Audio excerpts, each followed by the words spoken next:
성도 여러분, 지난 시간에는 우리가 받은 은혜와 감동, 깨우침과 다짐을 왜 생명으로 이루지 못하는지 살펴보았습니다.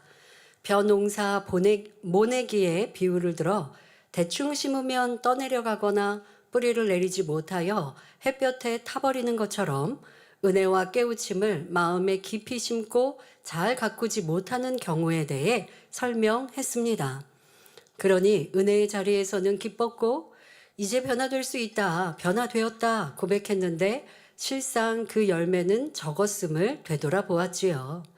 받은 은혜를 심는 유형에 대해 은혜의 자리에서만 끝나는 일회용 은혜의 유형도 있고 받은 은혜와 깨우침을 혼에만 담는 사람도 있다 했습니다. 자, 이렇게 말씀드리니까 기억나시죠? 자, 그러면 그때도 은혜 받으셨어요. 그렇죠?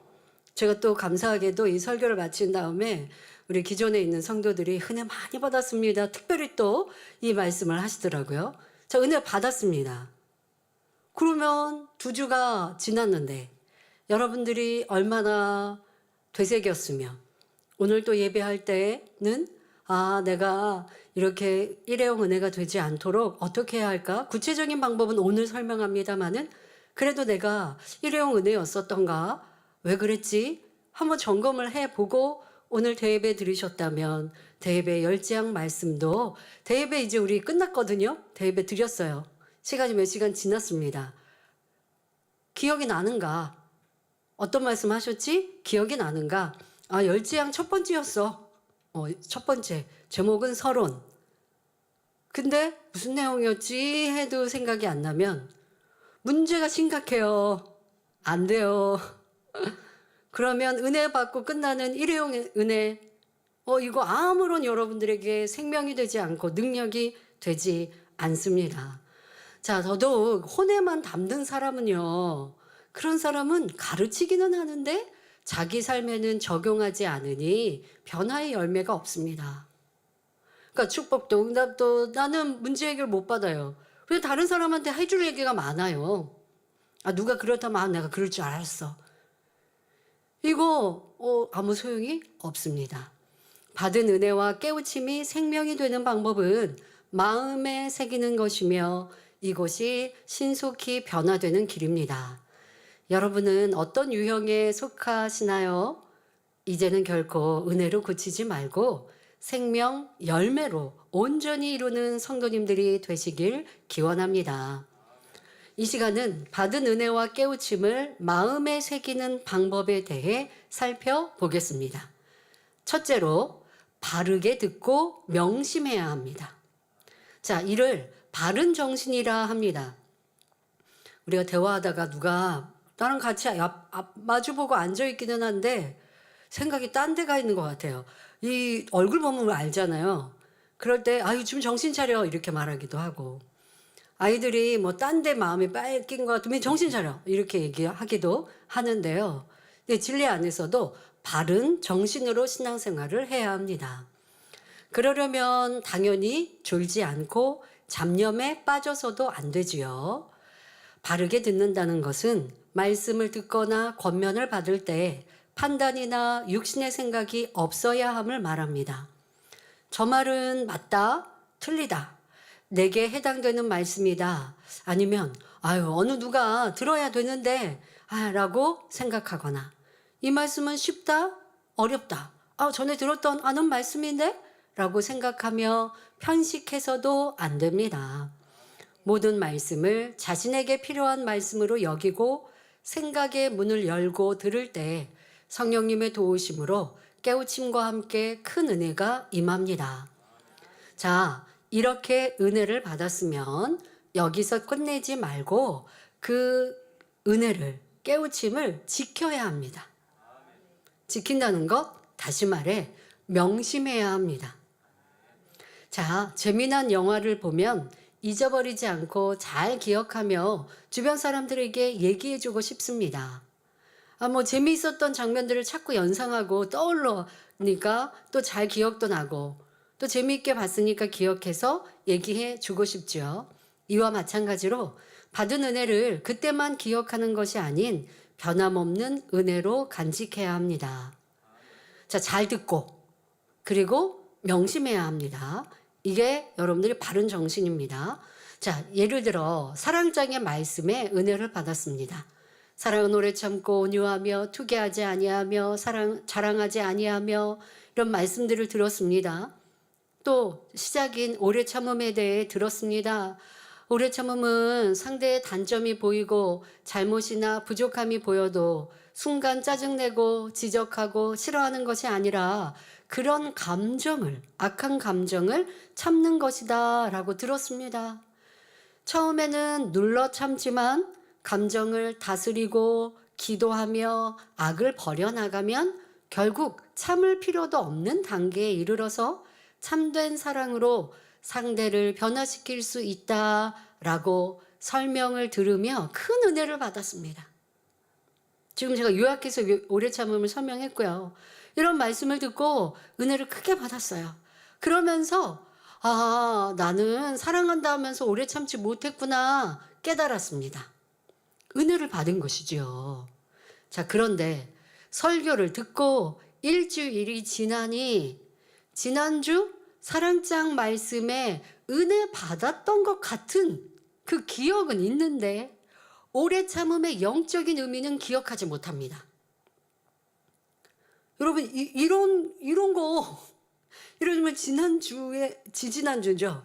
은혜와 생명 1번을 말씀을 저녁 예배 들었단 말이에요. 들었어요. 은혜 받았는데 어떤 분은 은혜 받았던 것도 또 잊어버려. 근데 은혜 받았던 것 같은데 내용이 기억이 안 나요.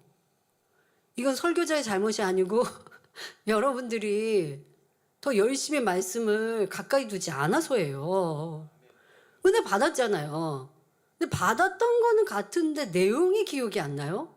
그러면 여러분 내용을 기억해서 그것으로 나를 비추어 보고 나하고 점검해서 버릴 건 버리고 행할 건 행하고 이것이 진짜 자기 것이 되는 것인데 내용을 알아야 그렇게 하지 않겠습니까? 내용이 기억이 안 나면 어떻게 내 안에 악을 버리고 선과 사랑으로 채울 수 있겠습니까? 어떻게 참지 못하고 불쑥불쑥 올라왔던 악한 감정을 여전히 내가 내고 있어요. 참아야 되는데 참지 못하는데 이게 오래 참지 못하는 거구나. 이게 삶에서 떠올라야 되는데 말씀의 내용을 내가 기억하고 있지 않으니 명심하지 않으니 그러니 은혜 받았는데 제목은 기억나는데 제목도 기억 안 나기도 하고 내용은 온데간데 없이 사라지고 이렇게 하면 여러분에게 생명, 능력, 변화 되지 않아요. 주일날 오면 은혜는 맨날 받아요. 그래서 주일이면 참 행복하고 좋았어요. 근데 나는 맨날 그 자리에 있어요.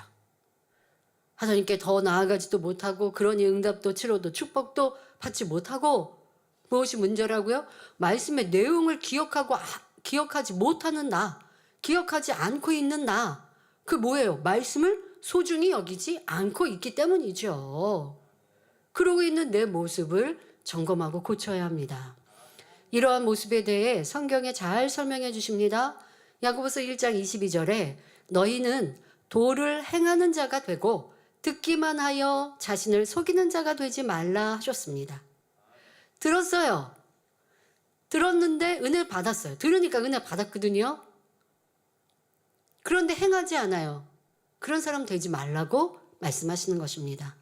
그런데요, 문제는 이런 경우 들어서 깨우치고 은혜 받았으니까 자기의 것 된 줄 알고 착각하는 분들이 참 많아요. 은혜 받은 것이 변화되었다. 은혜 받은 것이 생명되었다. 은혜 받았으니까 나는 열매 맺었어? 라고요? 아니에요. 은혜는 은혜예요. 은혜 받았는데 내 것이 되고 생명이 되는 건 그 다음에 각자의 몫이에요. 그러니까 지금 이렇게 말씀하신 거죠. 듣기만 하는 자가 되지 말고 도를 행하는 자가 되라. 들어서 은혜 받고 들어서 깨우침을 갖고 눈물도 그 자리에서 흘렸고 그러니까 나 이제 된 것처럼 여기는 이런 어리석음으로는 도리어 교만해지기만 합니다. 야고보서 1장 23절 24절에 누구든지 도를 듣고 행하지 아니하면 그는 거울로 자기의 생긴 얼굴을 보는 사람과 같으니 제 자신을 보고 가서 그 모양이 어떠한 것을 곧 잊어버리거니와 하셨습니다. 거울을 봤어요. 그랬더니 아니 내 눈썹이 삐뚤어졌네. 머리에 뭐가 묻었네. 머리가 이게 잘못됐네. 그러면 어떻게 해야 돼요? 고쳐야죠. 근데 우린 돌아가서도 필요 없어요. 거울 보고 바로 고치면 되는데 거울 보고 화장실이 급해. 화장실 갔다 와서 고쳐야지. 했는데 또 안 고치고 그리고 삐뚤어진 눈썹으로 외출했어요. 이게 얼마나 부끄러운 일입니까? 근데 이거는 외모의 부끄러움이지 마음에 있는 죄, 악은 사망으로 멸망으로 가는데 너무나 쉽게 잊어버려요. 말씀을 통해 깨달았어요. 내 행동이 악임을 깨우쳤어요. 버려야지 다짐했어요. 그런데 집에 가서 무슨 맛있는 음식이에요? 먹고 잊어버려 자꾸만. 먹고 소화해서 내 것도 해야 되는데 자꾸 그냥 먹어놓고 영양분도 안 삼고요. 저 배설해버렸어요. 아니면 그냥 듣고 그 자리에서 흘러버렸어요. 이러면 됩니까? 이거 이제 여러분 뜯어 고쳐야 돼요. 그래야 오늘 내일 우리의 1년 뒤가 달라지는 거예요.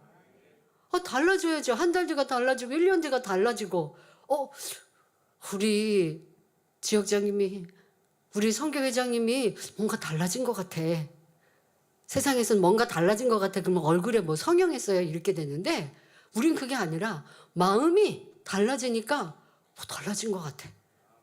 얼굴도 예뻐지고 빛이 나오고 말씨도 고와지고 더 건강하고 또 어떤 말씀의 은혜도 달라지고 이렇게 달라진 것 같아 라는 얘기도 듣고 스스로도 달라져야 돼요. 하나님의 응답이 빨라지고 내 기도가 성령 충만하고 내 삶의 은혜와 감동, 행복으로 넘치는 달라진 삶이 여러분들이 이 말씀을 생명과 같이 여기고 귀 여겨서 지켜 행해서 내 것 되면 달라지는 거예요.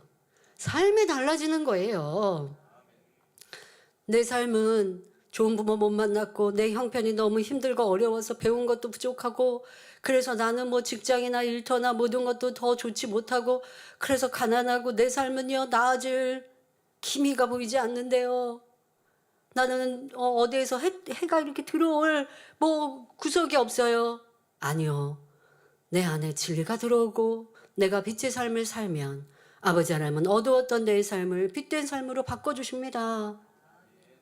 우선은 내 마음의 천국 소망으로 함께 하시니 행복하고 기쁠 것이고 영육간에 강건해질 것이고 그러다 보면 내 삶의 형태도 달라지되 또 물질의 축복이 필요하면 축복해 주시고 조금 내가 노력하는데 아버지는 많은 것으로 허락하여 주셔서 이제 내 삶이 달라집니다. 이렇게 소중하고 귀한 것을 왜 놓치고 있습니까? 왜 써가지고 헛된 이 세상 것들은 세상에 그렇게 내게 생명되지 않는 영상은 보고 즐거워하고 많은 시간을 보내면서 왜 내게 생명되어지는 하나님의 말씀은 주일날 듣고 나면 이내 사라지고 잊어버리고 또 그 말씀을 소중히 여기지 않고 있습니까? 은혜 받고 한번 들었다고 해서 여러분 것 되지 않는다는 것을 알아야 합니다. 은혜를 받았는데 깨우친 말씀을 자기에게 대입하여 행하지 않고 이내 잊어버립니다. 그러니 말씀을 통해 받은 은혜와 깨우침을 잊지 않기 위해 그럼 어떻게 여러분들이 명심할 수 있냐면요. 내 안에 잘 기억할 수 있냐면 설교 시간만이 아닌 여러분의 삶 속에서도 말씀을 듣고 또 들으며 받은 은혜를 다시 새겨야 합니다. 뒤에 말씀을 다시 드립니다. 여러분들이 명심을 잘할 수 있는 방법, 기억을 잘할 수 있는 영적인 방법도 있어요. 저는 사실 제 성장 과정에서 볼 때 제가 기억력이 그렇게 뛰어나다라고 생각하지 않고 기억력보다는 암기력. 학교에서 뭐 선생님이 1분 줄 테니까 외워. 저 학교 다닐 때 그랬거든요. 선생님이 이거 공식 같은 거 적어 놓으시고 설명하시고 1분 줄 테니까 외워라. 꼭 1분이겠습니까마는 지금 빨리 외우라고 하시는 거죠. 그리고 시를 외우거나 뭘 외우거나 할 때 저는 그렇게 암기력이 뛰어난 사람은 아니었어요. 그런데 하나님의 말씀을 기억하는 것은 잘합니다. 그리고 하나님의 권능과 하나님의 은혜를 기억하는 것은 잘합니다. 그런데 그 방법은 뒤에 설명하겠습니다. 기억력이 뛰어나질 수 있는 방법. 하나님의 말씀의 기억력. 근데 그거는 아마 세상 삶에도 도움이 여러분 충분히 될 수 있고요. 그런데 먼저는 지금 듣고 또 들으세요. 나는 잘 기억 못하더라. 잘 명심이 안 되더라. 분명 은혜 받았는데 뒤돌아서면 그 말씀이 내 요약 정리가 잘 안 되더라. 요약 정리가 돼야 자기의 삶에 대입을 할 텐데 그렇게 잘 안 되더라. 아유, 그럼 나는 학교에서 공부를 잘 안 해서 그거에 핑계 대지 마시고요. 자꾸 듣고 들어보세요. 그러다 보면 들려요. 자, 그리고 사실 한편의 말씀에서 깨우침과 은혜는 설교 시간 한 번으로 다 받은 것이 아닙니다. 듣고 또 듣다 보면 놓친 말씀도 많고 그때는 깨닫지 못했던 말씀이 더 깊이 깨달아집니다. 여러분 이 시간 은혜 받았어요. 그런데 주중에 또 이제 우리 GCN 방송에서 올려주시지 않습니까? 그러면 그걸 찾아서 내가 들었어요. 그 듣다 보면 이런 말씀도 하셨네? 그런 적 여러분 많이 있으실 거예요. 한번 이렇게 들었다고 해서 다 기억할 수도 없고 다 능력될 수도 없고 다 깨우치지도 못했고요.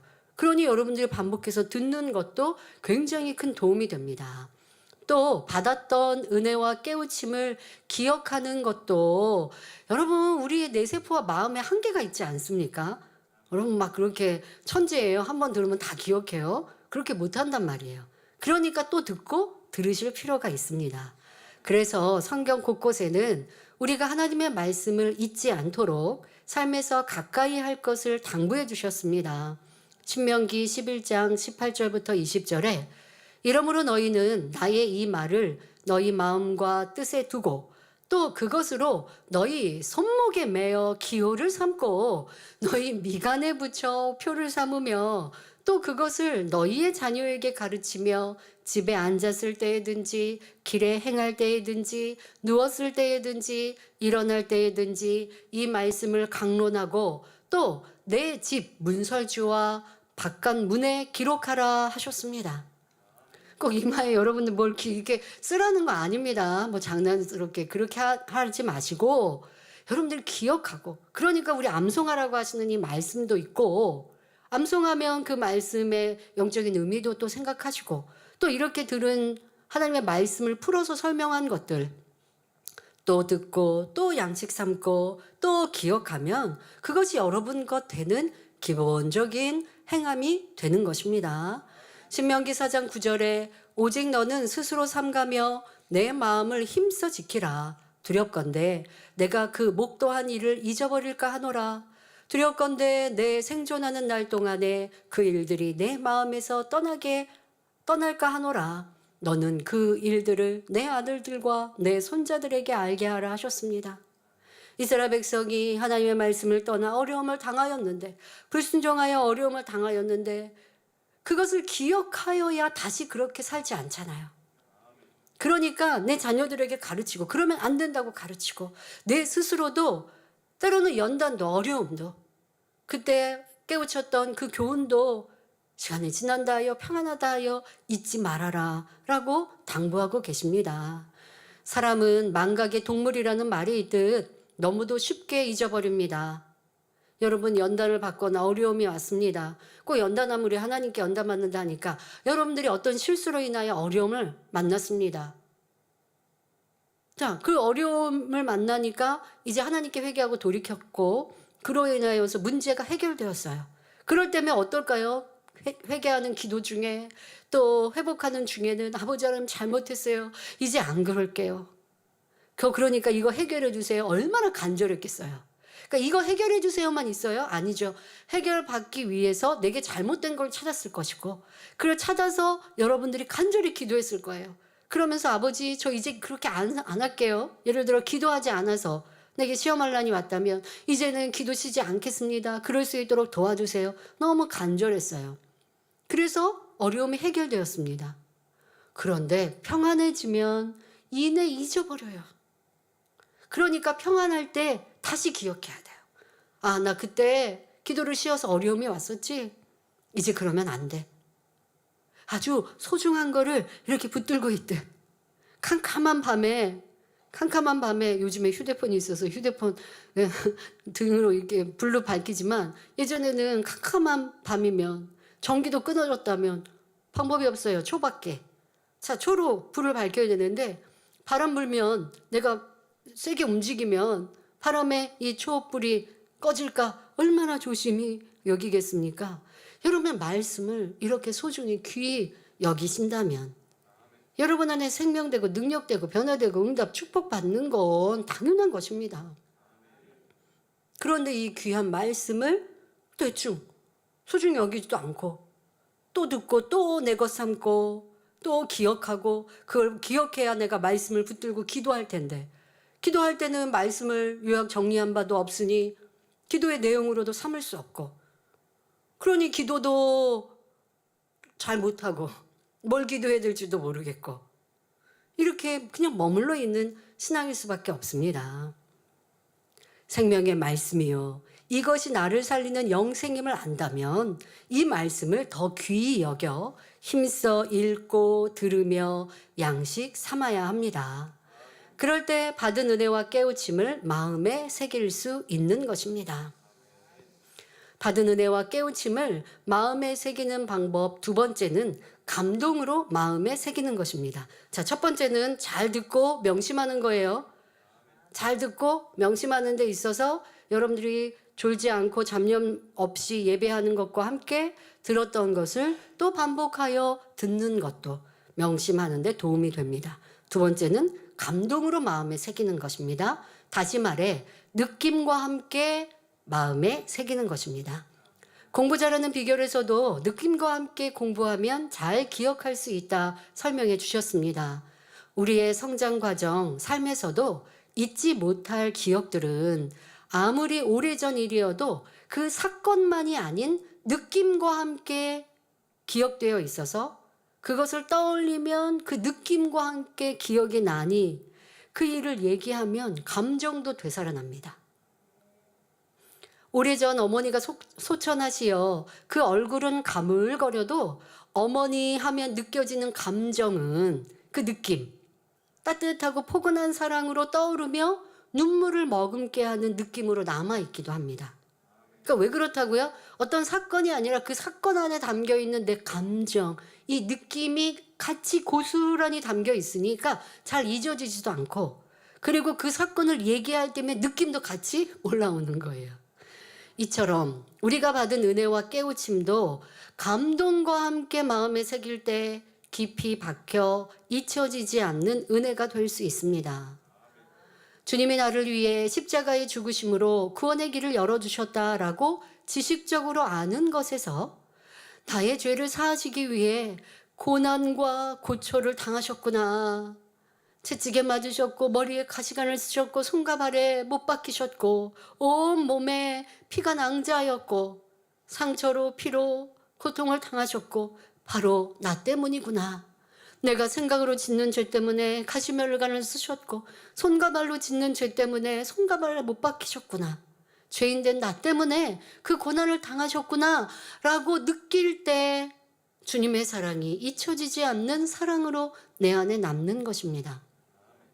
그래서 이 제단은 예수님의 십자가, 그 십자가의 처형을 여러분들이 더 많이 느끼고 마음에 담게 하려고 이 부활절 이 공연 안에는 예수님의 고난, 채찍에 맞으시고 십자가를 지고 골고다의 길을 가시는 이런 고난을 연출해 드린 거예요.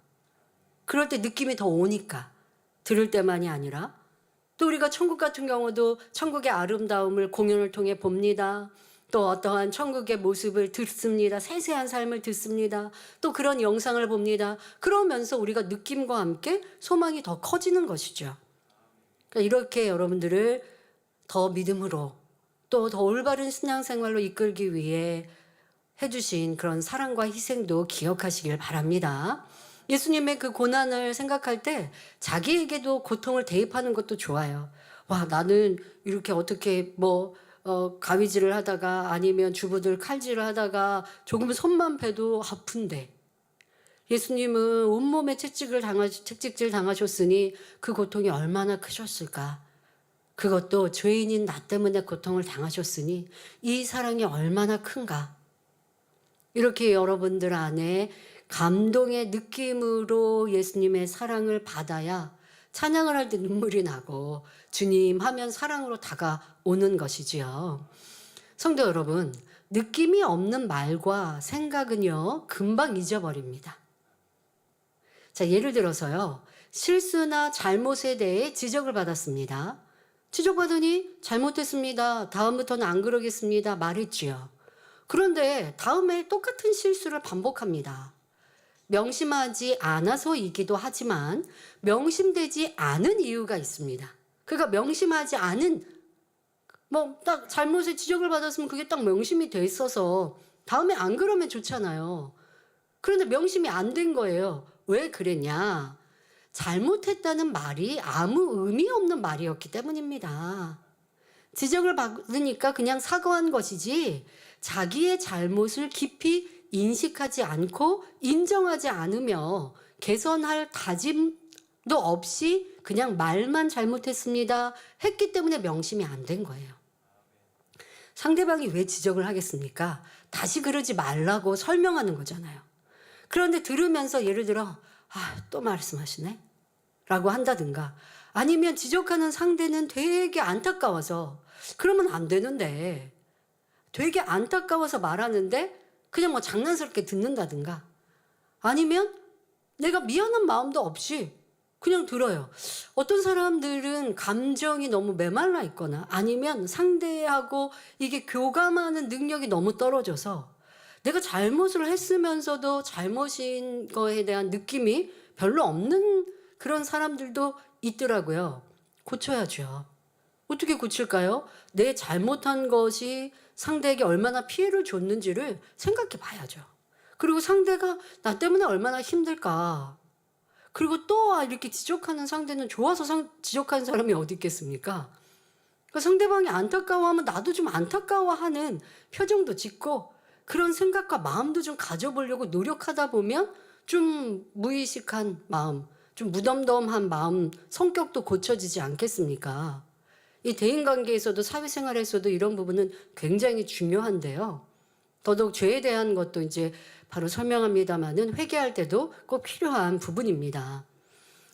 여러분, 더더욱 작은 실수가 아니라 큰 잘못으로 인해서 상대나 회사에 손해를 입혔는데도 마음에 미안한 느낌도 없이 그냥 말만, 지적받으니까 그냥 말만 하는 경우도 있습니다. 하지만 마음에서 민망하고 죄송한 마음을 느끼면서 사과한다면 마음에 새겨집니다. 그러니까 중요한 게 뭐예요? 죄송합니다는 말보다 죄송하다는 느낌인 거예요. 내가 정말 잘못했구나. 상대에게 이렇게 피해를 줬구나. 상대를 내가 이렇게 힘들게 했구나. 그러면 안 되지.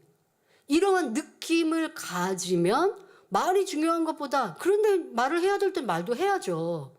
근데 말의 중요성보다 마음에 느끼는 게 중요한 거죠. 그러니까 온전한 건 마음에 느끼고 그리고 말로 고백한 거. 이게 이제 온전해지는 것이죠. 그런다면 마음에 더 새겨집니다. 그래서 어떨 때는 되게 민망하고 죄송한 마음을 가지고 있었어요. 그런데 말로 죄송해요 하면 이게 죄송해요 하고 눈물이 울컥 이렇게 터지는 이런 경우도 저도 경험해 본 적이 있거든요. 이렇게 되면 다시는 그렇지 않지 않겠습니까? 이런 사람들은 자신의 잘못을 명심하여 고치는 행함을 보일 것입니다. 그런데요, 이것은 우리가 신앙 안에서 하나님께 회개할 때도 마찬가지입니다. 여러분들이 하나님 앞에 잘못했습니다 라고 하는데 그냥 이거 죄라고 하니까 잘못했습니다 라고 말하는 것과 그 죄가 너무너무 싫어서 더러워서 추해서 부끄러워서 이 죄를 가지고는 내가 구원받는다 해도 부끄러운 거에 떨어질 것이고 구원받는다 해도 잘해도 1천층밖에 못 갈 것인데 그러면 사랑하는 주님, 사랑하는 아버지 하나님을 배울 수 없는데 그럴 수 없어서 나 이 죄악이 너무 싫어요. 제가 표현할 때 그런 느낌이 좀 느껴지십니까? 이런 느낌을 가지고 내 죄에 대해서 악에 대해서 회개하고 기도한다면 다시 그 죄 짓지 않는 데 있어서 능력도 더 크게 임하죠. 그런데 그게 아니라 이거 죄라고 하니까 더더욱 사망에 이른 죄다, 간음이다, 시기 질투다, 명백한 죄예요 라고 해요. 하나님, 제가 오늘도 짜증 냈습니다. 오늘도 혈기 냈습니다. 용서해 주세요. 지금 제가 말을 할 때도 무감각하죠. 이렇게 기도한다면 아버지께서 받지 않으세요. 그리고 짜증 혈기도 아버지 하나님, 이 짜증 혈기를 가지고는 사람과 너무 거리가 먼데, 더더욱 내 가족에게, 내 사랑하는 형제에게, 아니 세상 사람이라 한들 직장 동료에게 제 감정에 의해서 불편하다고 해서 짜증하고 혈기냈습니다. 불편하다고 해서 짜증하고 혈기냈습니다. 그래서 상대를 힘들게 하고 괴롭게 했습니다. 너무나 소인배의 마음입니다. 너무 작은 마음입니다. 자기 유익을 구하는 모습입니다. 더더욱 하나님은 항상 기뻐하라 감사하라 하셨는데 기쁨과 감사가 아닌 짜증과 혈기로 나도 하나님께 죄를 지었고 내 주변도 힘들게 했습니다. 용서해 주세요. 이렇게 기도한다면 이 죄에 대한 인식이 느낌이 내게 충분했고 그렇게 회개할 때 아버지께서 용서해 주시는 것이지 말로만 회개한다. 이런 죄 저런 죄 나열하고 잘못했어요. 다시 안 그럴게요. 하나님 받지 않으세요. 마음으로 마음을 찢는 회개, 마음으로 그 죄에 대해서 싫어하고 잘못됐다라고 느끼고 더 나아가 사망에 이르는 자라면 내가 주님을 십자가에 다시 짐진 못할 죄이니 어찌할까? 그러나 사랑의 주님, 사랑의 아버지 용서해 주세요. 그러니 매달리고 매일매일 눈물 콧물을 흘리며 통해자복이 저절로 나오는 거예요. 누가 시켜서 그렇게 하라고 해서가 아니라 내 마음에 주님의 사랑에 너무 죄송해서 그러니까 이러한 회개가 될 때 이런 느낌과 내 마음의 충만한 감동에서 나오는 회개여야 하나님이 받으시고 그런 회개라고 한다면 오래 갈 것 없이 용서 받을 수 있는 것이죠. 자, 또 악의 모양을 발견하여 버리는 데 있어서도 느낌과 함께 마음에 새겨야 신속히 변화될 수 있습니다. 말씀을 들으며 비진리와 죄악에 대해 깨달았습니다. 잡념 없이 신령과 진정으로 예배하니 은혜도 받고 내 안에 악이 있음을 발견했지요. 그러나 은혜 받고 깨우침으로 그치면 내 안에 악의 모양이 있구나 이거에 불과합니다. 하지만 받은 은혜를 기억하고 또 말씀을 듣고 깨우침을 붙들고 기도하면 그 악이 얼마나 더러운지 점점 깊이 느껴집니다. 여러분 같은 죄악도 내가 그 죄악에 대하여서 기도하고 이제 오늘 이 설교가 마치면 다음 주에는 궁구에 대해서 설명을 할 건데요. 이걸 가지고 이 악의 모양에 대해서 궁구하고 또 말씀을 듣다 보면 이 악이 내 안에 있는 악이 너무너무 싫어지고요. 그 악이 너무너무 악하게 느껴지고요. 더럽고 추하게 느껴집니다. 그래야 버려지는 거예요. 악이 있는 거는 아는데 별로 문제 없어. 내 삶에 별로 이 사망은 아니니까. 여러분 내 안에 서운함이라는 게 있다고 봅시다. 서운해요. 누가 내가 칭찬 못 받으면 좀 마음이 안 충만해지고요. 일할 재미도 안 나고요. 기쁨도 좀 사라졌어요. 그러다가 또 이내 고쳐요. 근데 또 그래요. 이런 사람은 이제 서운함이 마음에 있잖아요. 그런데 그냥 그렇게 서운함이 드러날 때는 하나님 앞에 회개하고 그리고 또 회복하려고 노력하고 그러다가 또 시간이 지나면 서운하고 왜요? 서운함이라는 이 죄의 뿌리 악의 모양이 내 안에 있으니까요. 그런데 이걸 그렇게 두고 있으면 안 돼요. 야, 이 서운함 얼마나 쪼잔하냐. 이 얼마나 작은 마음, 이 밴댕이 송골대기 같은 마음이냐. 이런 마음으로 내가 어떻게 더 아름다운 천국에 들어가냐. 이런 마음은 무익한 종과 반대의 마음이고 결국 내가 인정받고 칭찬받고자 하는 마음이고 결국 교만한 마음이고 그 교만한 마음은 사울 왕과 같이도 될 수 있고 이렇게 내가 점진적으로 내 안에 있는 악이 조그맣게 보인 것을 가지고 깊이 들어갑니다. 왜? 보인 거는 빙산의 일각. 보여졌던 느낌, 내가 느꼈던 거는 지금 빙산의 일각이라고요. 근데 기도하고 궁구하다 보면 깊이 있는 악의 모양들이 더 많이 보이는 거예요. 와, 이렇게 깊이 있는 이 서운함 하나에 이렇게 많은 악이 있었어? 하고 발견하면서 버려지는 거거든요. 깨달았다고 해서 버려지는 거 아니고요. 그걸 갖고 궁구하고 기도하고 이 죄악과 싸워야 돼요. 그러니까 그렇게 여러분들이 내 안에 있는 악에 대해서도, 악의 정체에 대해서도 알아야 되는데, 그렇게 하기 위해서 여러분 수고하셔야 돼요. 자, 이렇게 마음에, 근데 이렇게 되는 것 자체가 깊이 심겨지는 겁니다. 그렇게 하면 할수록, 아, 내 안에 악이 있구나.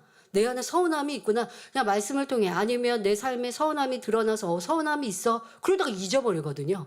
그런데 지금 말씀드린 대로 이 서운함은 너무 작은 마음이고, 이 서운함은 교만함이고, 이 서운함으로는 좋은 천국 못 가고, 막 이렇게 궁구하면서 서운함에 대해서 느낌이 깊어졌잖아요. 싫어졌잖아요. 이게 바로 서운함을 버려야 된다라고 하는 진리의 말씀이 마음에 깊이 심겨지고 있는 거예요. 자, 이렇게 마음에 깊이 심는데 필요한 것이 느낌, 감동을 받는다는 것이고요. 자, 이렇게 느낌과 감동을 받는 데 있어서 중요한 것이 기도고 궁구함입니다.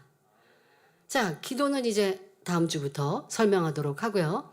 여러분, 기도는요, 아까 말씀드린 대로 내가 어떤 은혜를 받았어요. 그럼 받은 은혜를 붙들고 기도해야 돼요. 기도하다 보면 느낌이 깊어져요. 성령께서 그 받은 은혜에다가 더 내 것으로 삼아주시는 감동을 주세요. 일을 하다가 힘들었습니다.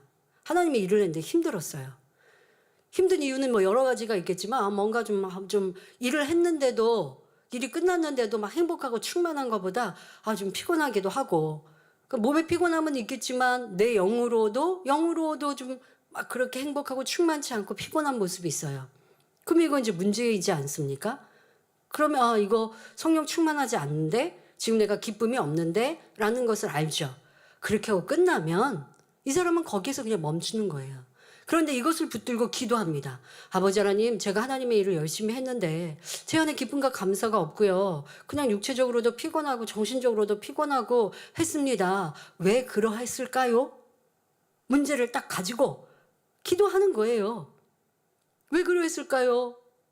왜 그러했을까요? 하다 보면 성령의 음성이라는 거 여러분 절대 오해하지 마세요.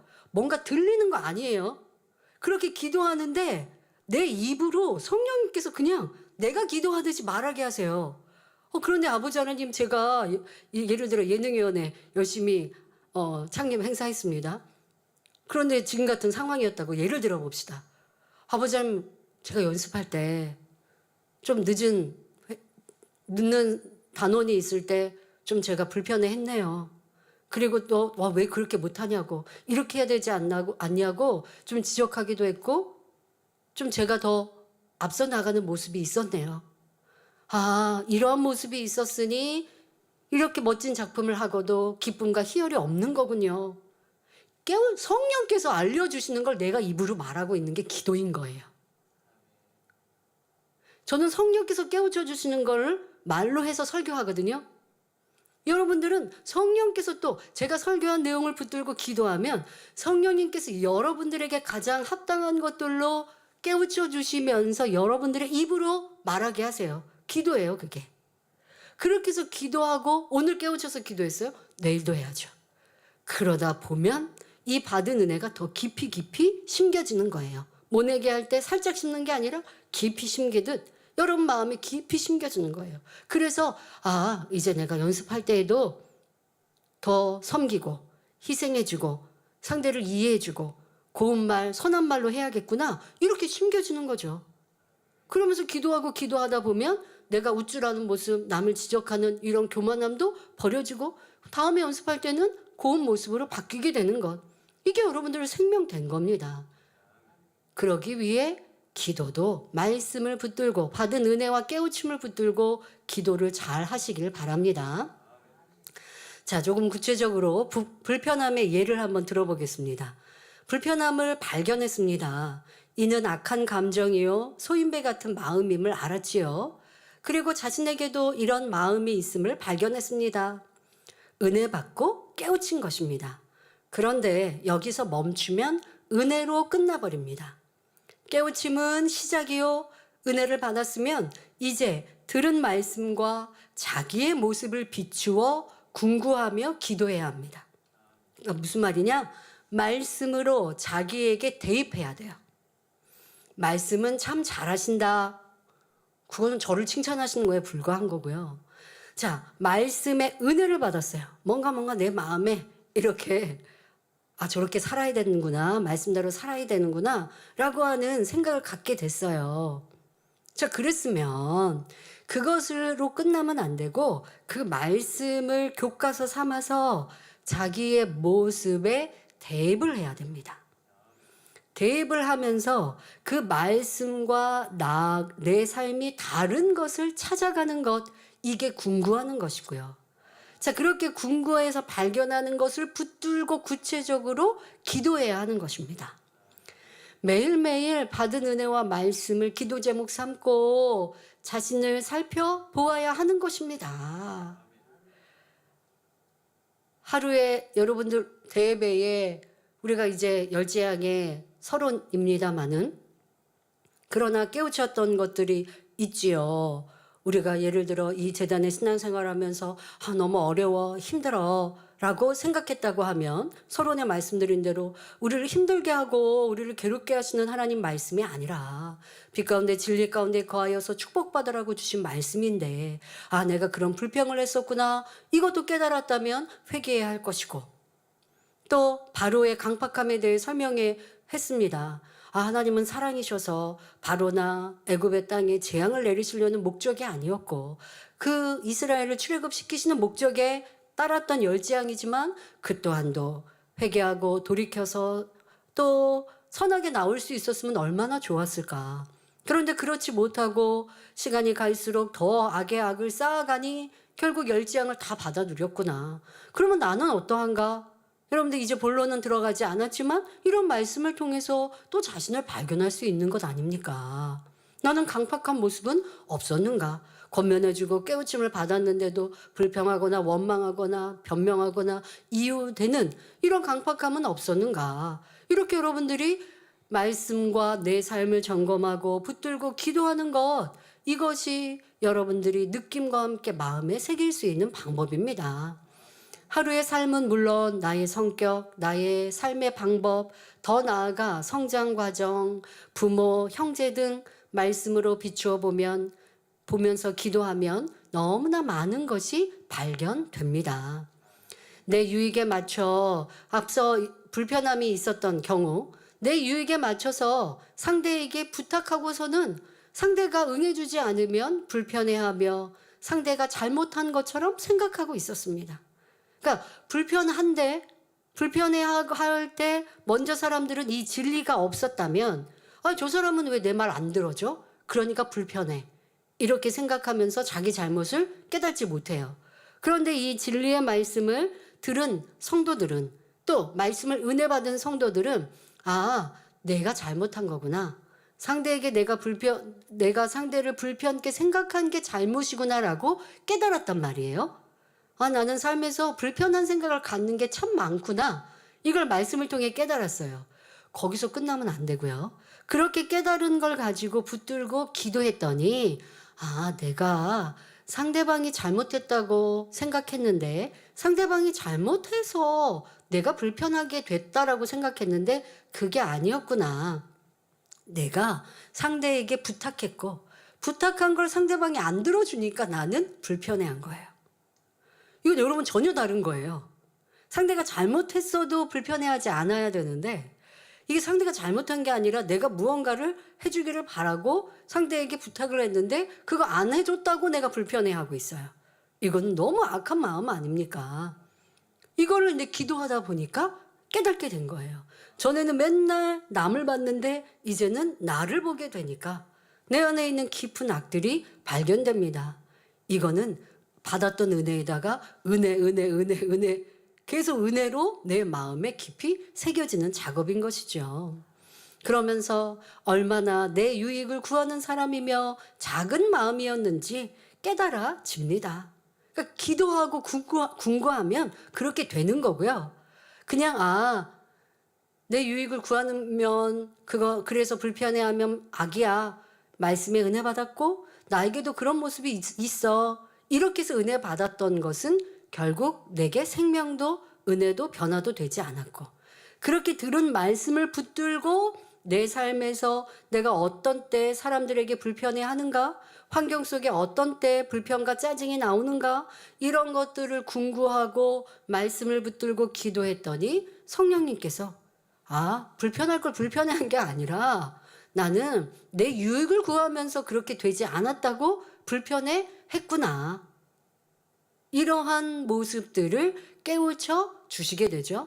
그 깨달음으로 이제 회개하니 이제는 상대에게 미안한 마음이 들고 중심의 회개를 하고 버리고자 간절히 기도하는 모습으로 성장하는 것입니다.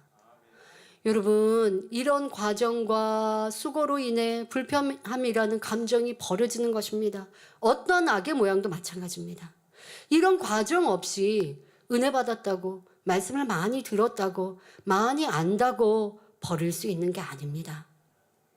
들은 말씀들로 또 듣고 자기와 대입해서 어떠한 악인지를 발견하고 기도하면서 그 악에 대해서 또 궁구하고 기도하니 그 악이 너무너무 싫어지고 미워지고 버리고 싶고, 이렇게 나는 작은 사람인가 부끄러워지고 점점점, 그러나 자존감이 없어지는 게 아니에요.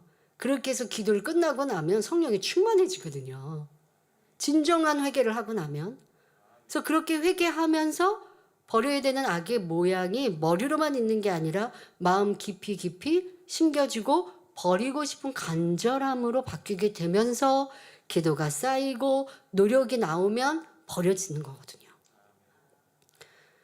자, 이럴 때 이 사람에게 말씀의 은혜가 생명이 되는 것입니다. 말씀의 은혜로 그치느냐, 그것이 생명과 능력과 변화가 되느냐, 여러분들에게 달려있는 것입니다. 한 가지 더 예를 들어보겠습니다. 감정 중에 서운함의 말씀으로 자신을 비추어 궁구하며 기도를 합니다. 서운함도 버려야 된다 배웠습니다. 봉사하고 헌신해 놓고 누가 알아주지 않고 칭찬받지 못하면 섭섭하기도 하고 기운이 빠집니다. 그러니 충성이 지속적이지 않고 일하다가 인해 변개하지요. 전에는 자신은 열심히 일하고 있는데 다른 사람과 뭐가 잘 안 맞아서 일을 하다가 멈췄다고 생각했으나 말씀을 붙들고 기도하며 자신을 돌아보니 칭찬받고 인정받지 못하면 섭섭하여 중간에 변개하고 있는 것임을 깨닫게 됩니다. 여러분, 이런 깨우침이 굉장히 중요하지요. 남의 잘못인 줄 알았는데 내 잘못이에요. 그 남의 잘못은 잘못이고 나는 잘못할 필요가 없어요. 행악죄로 인하여 불평하지 말라 하신 대로, 저 사람이 악을 행한다고 그 악에 대해서 내가 불평하고 아니면 그것에 대해서 비판한다면 저 사람의 악 때문에 나도 죄를 지은 거예요. 근데 사람들은 내가 죄를 지은 것은 생각 안 하고 저 사람이 왜 저래? 이렇게만 보죠. 그런데 진리의 사람들은 저 사람이 악을 행했다고 내가 왜 그것으로 비판해서 또 나는 수근수근한 죄를 지었는가? 라고 생각합니다. 그런데 이렇게 생각했어도 궁구하고 또 깊이 있게 기도하면 느낌이 또 달라져요. 저 사람의 죄 때문에 내가 죄를 같이 지었구나. 이렇게 말할 필요가 없어요. 아버지 하나님, 저는 악해서 수근거리는 사람입니다. 그냥 이렇게만 돼요. 아직 변명과 이유가 있으면 아버지 지금요 교회적으로 연단이 있어서요 제가 힘들었는데 용서해 주세요. 기도를 왜 그렇게 선하지 않게 해요? 이게 다 이유되는 거잖아요. 자기 합리화하는 거잖아요. 내 환경과 조건이 어렵다고 내 안에 기도가 지어지고 충성이 식어지겠습니까? 그것은 내가 온전한 믿음이 아닌 것인데, 이러한 모습으로 회개하고 돌이키면 이거는 회개를 할 수가 없는 것이죠. 그 사람이 잘못 때문에 수군거렸어요가 아니라 아버지 제 마음에 이렇게 수군거리는 모습이 있었습니다. 용서해 주세요. 이렇게 기도를 했습니다. 그리고 성령과 함께 기도하다 보니까 수군거렸던 내 마음이요, 저 사람에 대하여 시기하는 마음이 있기 때문이었던 거예요. 그 사람이 전에 뭐 잘할 때 그게 시기되었고, 아니면 그 사람이 전에 나를 좀 업신여겼던 것 같고 뭔가 내가 상처받았던 거 있거든요. 그런 것들이 다 내 안에 쌓여 있어서 지금 내가 그 사람을 수군거리고 있는 거예요. 여러분이 사랑하는 사람이 있는데 그 사람이 무언가 잘못한 거 있으면 남한테 막 말하겠습니까? 내 사랑하는 가족이라면 그렇지 않잖아요.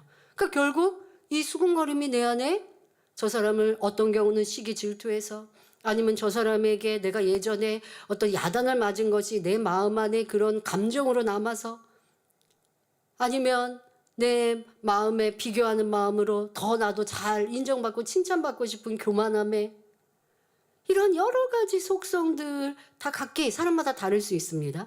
이러한 상황들 나는 어떠한 마음 때문에 이렇게 수군거렸는가 성령께서 기도 중에 깨우쳐 주세요. 얼마나 대단하지 않습니까, 여러분? 전 참 대단한 것 같아요. 이 똑같은 수군거림 안에서도 참 다른 마음이 있었는데 이것을 아버지 하나님께서 깨우치고 발견케 해주신다는 거. 그런데 그것을 성령님께서 해주신다는 거. 여러분들 누군가 상담자가 옆에 있어서 그 마음은 시기 질투입니다. 알려주면 참 좋을 것 같으세요? 그거 어떻게 그렇게 하고 있는데요? 그렇게 못해요. 한 가지 말고도 우리 안에 너무 많은 죄성들 악이 많은데 성령님이 기도 중에 해주십니다. 그렇게 하다 보면 와 이게 수군거림으로부터 시작해서 시기 질투가 교만함이 나옵니다. 나를 들레고자 했던 마음이 나옵니다. 심한 악으로 점점 느껴지죠. 그러면서 너무나 싫고 밉고 버리고 싶은 마음이 간절하니 기도가 간절해지고 그렇게 하는데 안 버려지겠습니까? 그렇게 하는데 이런 간절함이 있으면 되는데 이런 간절함은 여러분들이 받은 은혜를 붙들고 궁구하고 기도할 때 이 영적인 느낌과 감성이 성령께서 주어지면서 여러분 마음 안에 새겨지기에 가능한 일입니다.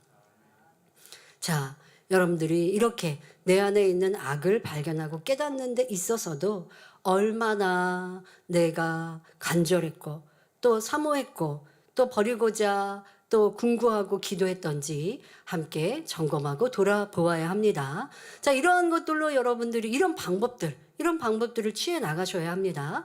자, 이렇게 말씀을 붙들고 자신에게 대입하여 궁구하고 기도하면 더 깊은 깨우침을 가질 수 있으며 은혜가 더 깊어집니다.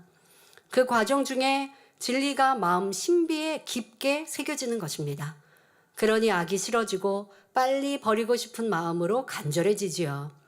이렇게 받은 은혜와 깨우침을 잊지 않고 중심의 기도와 성령의 은혜 속에 궁구하면 마음 중심에 느낌, 감동과 함께 심겨집니다. 이렇게 심겨진 것은 쉽게 잊혀지지 않습니다. 성경상에 은혜와 축복의 말씀을 잊지 않고 마음 중심에 새긴 복된 인물이 나옵니다. 바로 동정녀 마리아입니다. 아기 예수께 경배하러 온 목자들은 천사들이 나타나 예수님에 대해 예언한 내용을 전하였지요. 이때 함께 듣는 사람들은 그저 기이 여겼으나 누가복음 2장 19절에 마리아는 이 모든 말을 마음에 지키어 생각하니라 말씀합니다. 이러한 여인이었기에 택함을 입을 수 있었던 것이지요. 우리도 들은 말씀과 받은 은혜, 깨우침을 마음에 심기 원합니다. 그래서 졸지 않고 예배하며 쉬지 않고 기도하고 성경을 읽고 말씀을 암송하며 노력하는데 생각이나 마음에 잘 심기지 않는다 말하는 성도님들도 있습니다. 자, 무엇이 문제일까요? 기억력이 나빠서일까요? 자, 여기서 앞서 말씀드린 대로 여러분들이 마음 명심 잘할 수 있는 노하우, 저의 노하우와 방법을 설명해 드리겠습니다. 자, 문제는 여러분의 생각과 마음에 불필요한 것들이 많이 담겨 있기 때문입니다. 한마디로 잡념입니다. 한자리에서 같은 것을 들어도 잘 기억하는 사람이 있는가 하면 자기 생각을 가감해서 말하기도 하고 전혀 기억하지 못하는 사람도 봅니다. 졸지도 않고 사모하여 들었는데 왜 이런 차이가 있을까요? 듣는 능력, 기억하는 능력의 차이도 있겠으나 대부분 이미 그 혼과 마음에 다른 것이 많이 담겨 있기 때문입니다. 자, 비유를 들어보겠습니다. 이제 옷장 정리를 합니다. 세탁물을 정리합니다. 옷, 윗옷, 셔츠, 넥타이, 양말, 바지, 치마, 뭐 이러한 옷을 세탁한 후 다리고 잘 개어 두었습니다. 그러면 이제 옷장에 넣으면 되지요. 자, 평상시 옷장이 잘 정리되어 있다면 옷장을 열고 셔츠는 셔츠 자리에 걸고 양말은 양말 넣을 곳에 웃옷은 옷걸이에 걸어 놓으면 됩니다. 자, 그런데 문제는 정리되어 있지 않은 지저분한 옷장이라면 잘 세탁하고 다림질해 놓은 옷이어도 입다 벗어놓은 옷, 양말과 속옷, 티셔츠가 뒤엉켜 있어요. 자, 그러면 잘 정리해 놨어도, 세탁물을 깨끗하게 정리해 놨어도 어디에 넣을지 막막하죠. 대충 옷장에 넣으면 다시 구겨지고 나중에 찾으려고 해도 찾기 어렵습니다. 그러니까 잘 정리되어 있으면 어떻게 해요? 세탁물, 뭐 세탁을 다 했다. 아니면 세탁소에서 찾아왔다. 그러면요, 옷장은 딱 멀고, 아, 여긴 바지, 여기는 양말, 이렇게 딱 그냥 내가 넣으면 돼요. 바로 어렵지 않잖아요. 바로 넣으면 돼요. 여러분, 제가 말씀을 여러분들에게 잘 이해하기 쉽게 열심히 준비하려고 하거든요. 잘 세탁해 놓은 옷처럼 여러분들에게 잘 준비해서 이게 말씀을 드립니다. 그러면 여러분들이 집중하여 들으면 그게 다 들어가야 돼요. 아, 이거는 악이었어. 이건 진리였어. 나는 이거 버려야 돼. 오늘 다니엘처럼 가서 이거 기도해야, 이게 돼야 돼요. 근데 그게 안 돼요. 왜? 내 마음에 너무 세상 것으로 가득 차 있는 거예요. 그러니 분명 말씀은 잘 정리해서 먹여주셨는데 정리가 안 되고 들어가려고 하는데 공간이 없네요. 거기다 공간이 있어도 이게 뒤죽박죽 돼 있으니까 뭔가 정리도 잘 안 돼요. 자, 이렇게 여러분들의 생각과 마음이 마찬가지입니다. 평소 세상 것으로 가득하다가 주일에 예배를 드리면 집중하여 신령과 진정으로 예배하기 어렵습니다. 오락에 침체해 있고 세상에 먹을 것, 세상에 입을 것, 세상에 유행, 쓸데없는 유괴 것들로 가득 관심과 마음이 채워져 있다가 예배 드리면 보통 어떤 줄 아십니까? 졸음이 오죠. 졸지 않아도 딴 생각으로 빠지지요. 당연히. 그 은혜 못 받죠. 은혜와 생명인데 은혜도 못 받고 그냥 주일 갑니다. 그렇게 하고 주일날 예배 드렸다고요? 하나님은 너 주일 성수 안 했다 하십니다. 큰 문제지요. 지금까지 보고 들었던 유괴 것들이 잡념으로, 그러니까 예배를 드리지만 내가 지금 주중에 살았던 것들이 잡념으로 떠올라서 은혜 받지 못하는 것입니다. 다행히 설교의 은혜를 받았다고 해도 받은 은혜를 생각과 마음에 담을 공간이 없습니다. 여러분, 아까도 말씀드린 것처럼 여러분들 딱 들었으면 이게 정리가 될 수 있는 능력 돼요. 주중에 내가 말씀으로 기도로 살아보세요. 아유, 저는 세상 삶 살아야 되는데 왜? 직장 일터 열심히, 학생면 열심히 공부하세요. 그게 잘못되었다는 게 아니에요. 그거를 여러분 하지 말라는 게, 그거 열심히 하시나, 그러나 그것 말고 쓸데없는 거 얼마나 많아요. 휴대폰으로 뭘 보십니까? 어떤 경우는 우리 남성도님들이 너무 세상의 정치에 심취하다 보면 또 내 삶에도 해가 되는 경우 있는데, 젊은이들 여러분들 뭘 보십니까? 그렇게 보았던 것들이 내 머리와 마음의 공간에 채워져 있어요. 그러니 말씀의 은혜를 받아도요, 담겨지지가 않는 거예요. 또 세상에 나가서 주일날 받은 은혜를 다시 떠올리지도 않으니 쉽게 사라지지요. 은혜 받았는데 떠올리려는 노력도 안 합니다. 뭐 기억력이 그렇게 좋으세요? 한 번 듣고 어떻게 기억을 그렇게 잘하십니까? 2025년 기도 제목, 첫 번째는 전진 했으니까 전진 기억하십니까? 두 번째는 기도하시는 분들이라면 뭐 물어보면 바로 답이죠. 근데 나 분명 그때도 은혜 받았고 때때로 기도도 하는데 근데 생각이 안 떠올라요. 여기 문제가 있는 것이죠. 은혜 받았으면 주중에도 떠올리고 붙들고 기도했다면 여러분 것이 되어 있을 텐데, 마음 안에 생각 안에 담겨 있을 텐데, 그렇게도 안 하면 주일날 은혜 받은 것은 그냥 사라지기 나름입니다. 히브리서 2장 1절에 그러므로 모든 들은 것을 우리가 더욱 간절히 삼갈지니 혹 흘러 떠내려갈까 염려하노라 말씀하십니다. 은혜 받았어도 흘러가는 거고 떠내려가는 거고 한 길로 듣고 흘러버리면 아무 소용이 없습니다. 그러니 정말 영을 사모하고 새 예루살렘을 사모하며 믿음의 성장을 바란다면 자기의 생각과 마음에 있는 세상의 것, 비진리를 비워내야 합니다. 또 평상시에도 보고 듣고 느낌으로 입력하는 것들을 주의하여 진리인가 비진리인가 분별해야 합니다. 보고 들은 것이 마음과 생각에 담겨 말씀을 들을 때, 기도할 때 잡념으로 떠오르고 진리를 담을 공간이 없으니 더 이상 육의 것을 채워서는 안 됩니다. 이제 기도와 궁구함으로 받은 은혜와 깨우침을 마음에 새겼다면, 자 이제 세 번째입니다. 마음에 새겼다면 생명으로 일구기 위해 셋째로 지켜 행해야 합니다. 행할 때 은혜와 깨우침이 생명이 되어 자신의 중심으로 굳어집니다. 자, 우리가 그런 표현하죠. 받은 은혜, 진리가 머리에 있다가 이제 여러분들의 마음으로 내려가야 된다. 행하면 마음으로 내려가거든요. 자, 여기에서 마음보다 더 굳어진 게 중심이라는 겁니다. 저 사람 중심이 어때? 이렇게 얘기하듯. 내가 이게 중심이 되어지려면, 완전히 내 것 되어지려면 반복적인 행함이 있어야죠. 앞서 불편함이라는 악을 깨우쳐서 어떻게 마음에 깊이 새기는지 설명했습니다. 그런데 마음에 깊이 새긴 것에서 멈추면 내 안에 불편함이 있어. 이건 나빠. 라고 그렇게 마음에 새겨 놓았어요. 자, 근데 거기에서 멈추면 그 깨우침은 몸에 박혀 있는 가시와 같을 것입니다. 가시가 손끝에 박혀 있다면 얼마나 아플까요? 이처럼 말씀으로 자신의 악이 발견되었으니 버려야 함을 아는데 버리기 위한 수고로움을 하지 않으니 도리어 이것이 계속 나에게 깨우침이 되면서 괴롭고 힘들게 느껴지는 것입니다. 그러나 기도만이 아닌 행함으로 버리고자 노력하면 기필코 버려집니다.